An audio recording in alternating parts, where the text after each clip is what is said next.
நடைபெற இருக்கக்கூடிய நாடாளுமன்ற தேர்தலுக்கான வேட்பு மனுக்கான பரிசீலனை இன்றைக்கி நடைபெற்றிருந்தது.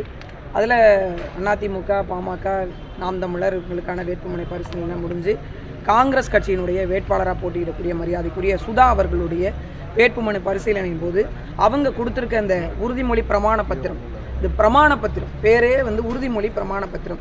இது கீழே வெரிஃபிகேஷனில் என்ன சொல்லியிருக்காங்கன்னா, the contestant of this affidavit are true and correct to the best of the knowledgeன்னு சொல்லியிருக்காங்க. அவங்க அறிவிற்கு எட்டிய உண்மை வாய்ந்த தகவல்களை மட்டும் நான் சொல்கிறேன் அப்படின்னு இதில் குறிப்பிட்டிருக்கிறாங்க இந்த அஃபிடவிட்டில்.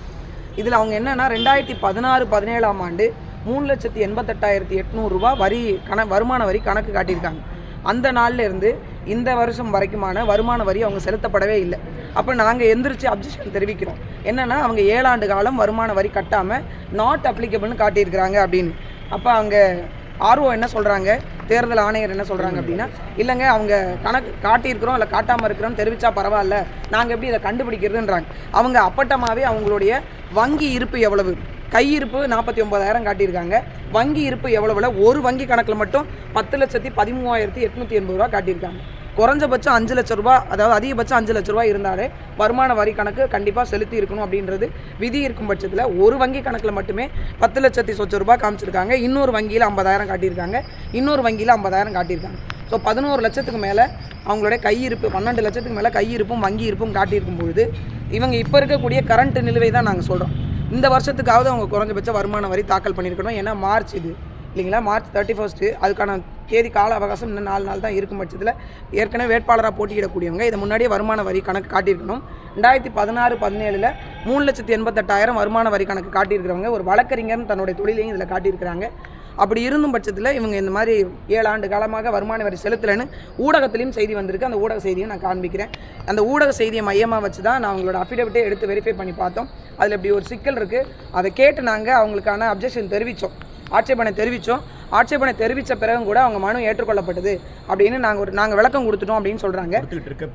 கொடுத்துட்டு இருக்கப்பே அடுத்து நாங்கள் அவங்க சொன்ன பதிலுக்கு நாங்கள் இன்னொரு பதில் சொல்கிறதுக்குள்ளே மனுவெல்லாம் ஏற்றுக்கொண்டாச்சு அப்படின்னு சொல்லிட்டு பேசுகிறாங்க. இது என்ன மாதிரியான போக்கு அப்படின்றது தெரியல.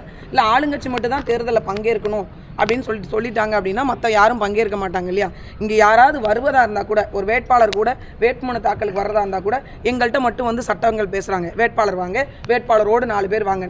தாய் தகப்பன் உள்ள வரதுக்கு கூட இங்கே அனுமதிக்கல. ஆனால் போலீஸ் தடுத்து கூட அவங்க யாரும் நிற்கல. அப்போ சட்டத்தை ஏற்றுபவர்கள் இங்கே சட்டத்தை மீறலாமா? இங்கே வலியோர்களுக்கு ஒரு சட்டம், எளிய மக்களுக்கு ஒரு சட்டமாக இங்கே இந்த மாதிரி ஒரு ஊடகத்தில் ஒரு செய்தி வந்ததன் அடிப்படையில் தான் நம்ம முகாந்திரம் இல்லாமலும் வைக்க முடியாது இல்லையா.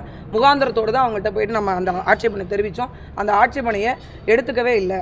இன்னும் சொல்லப்போனால் இது முற்று முழுவதுமாக ஆளுங்கட்சிக்கு ஆதரவாக நடக்கக்கூடிய ஒரு தேர்தல் முறையாக தான் இதை நம்ம பார்க்கணும். ஏன்னா சாதாரணமாக வரக்கூடிய கட்சியாளர்களை ஒரு மாதிரி நடத்துறதும், ஆளுங்கட்சி ஒரு மாதிரி நடத்துறதும், சட்டமன்ற உறுப்பினர் மக்கள் பிரதிநிதி. நாங்கள் என்ன சொல்கிறோம், சட்டமன்ற உறுப்பினர் அரசாங்க காரில் கூட தேர்தல் வேலை பார்க்க வரக்கூடாது. ஏன்னா என்னோட வரிப்பணத்தில் நீங்கள் எப்படி உங்கள் கட்சியை வளர்ப்பீங்க? ஆனால் ஒரு சட்டமன்ற உறுப்பினர் அங்கே உள்ளே உட்காந்துருக்காங்க, வேட்பாளருக்கு ஆதரவாக உட்காந்துருக்காங்க. அப்போ என்னோட பிரதிநிதி எல்லா மக்களுக்குமான பிரதிநிதி, எல்லாருக்குமா தானே உட்காரணும். அவங்க இருக்கக்கூடிய சார்ந்திருக்கக்கூடிய அரசியல் கட்சிகளுக்காக உட்கார்றாங்க அப்படின்னா இது ஜனநாயகமே கிடையாது.